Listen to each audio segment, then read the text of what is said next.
C'est du 4 au 15 mars que nous avons eu la chance de voir les œuvres d'artistes professionnels et amateurs à l'exposition D'un œil différent à l'Écomusée du Tiers-Monde. C'est par la même occasion que s'est tenu le lancement de la 27e édition de la Semaine québécoise de la déficience intellectuelle. La combinaison de ces deux événements contribue à l'intégration sociale des déficiences intellectuelles par la voie de l'art, un langage qui est compris par tous. L'origine de D'un œil différent, ça vient il y a à peu près 10 ans. C'est notre 10e anniversaire cette année.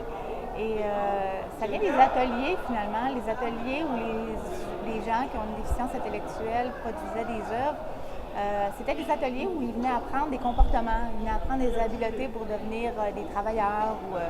Puis on a réalisé qu'il y avait des grands talents, puis ça nous a vraiment donné envie de le montrer à tout le monde. On a pu constater la grande variété de styles et de mouvements artistiques venant de participants unis qui va au-delà de la différence. Moi, ça a commencé il y a fort longtemps. Je voyais ma mère faire ça, puis soudainement, j'ai comme eu le goût de rentrer là-dedans, puis c'est comme ça que ça a commencé un peu. Ce que j'ai trouvé important ici, après l'expérience, c'est de briser un peu cette idée, ces préjugés par rapport à cette idée qu'il y a des artistes qui ont des problèmes de déficience intellectuelle et des artistes qui sont normaux, entre guillemets. Lorsque je me trouve ici, un peu dans tout cet ensemble, je ne trouve pas vraiment de distinction entre les artistes qui ont des problèmes de déficience intellectuelle ou non. L'opinion est unanime. La portée de l'événement va bien au-delà des murs de l'Écomusée. Ce qu'on souhaite aux gens qui ont une déficience intellectuelle, après un événement comme D'un œil différent, c'est que les gens les voient comme les autres. On a le droit d'être différent, mais c'est pas un problème en principe d'être différent. On l'est tous. Donc, c'est ça qu'on voudrait que les gens se souviennent, puis que quand ils regardent nos artistes, qu'ils se disent « Waouh, c'est quelqu'un d'intéressant aussi ».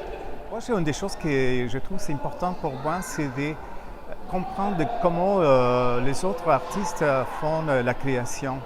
Donc, moi, j'apprends beaucoup de choses au niveau de la spontanéité, par exemple. J'ai ma façon de faire, ma façon de travailler, ma façon de faire la peinture, mais les artistes qui participent ici apportent de nouvelles choses de faire et de créer.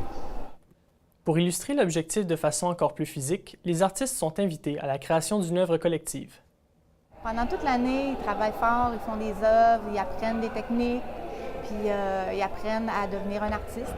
Puis rendu à D'un œil différent, bien là, c'est comme l'aboutissement de tout le travail qu'ils ont fait. Puis de se faire reconnaître, c'est quelque chose qui leur arrive pas assez souvent. Puis là, je trouve qu'à D'un œil différent, ils le vivent enfin pour vrai.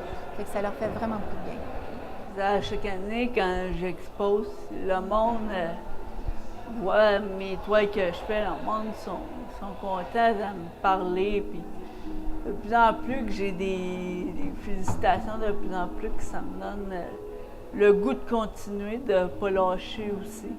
Les gens qui exposent aujourd'hui ont clairement un message à faire passer. Certaines personnes ont parfois l'impression que la déficience intellectuelle est une barrière à la communication, mais cet événement a permis justement de les comprendre.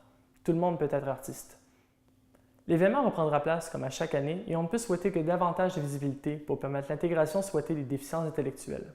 C'était William Robitaille pour le Cégep régional de la Naudière à Terrebonne, à l'Écomusée du Tiers-Monde.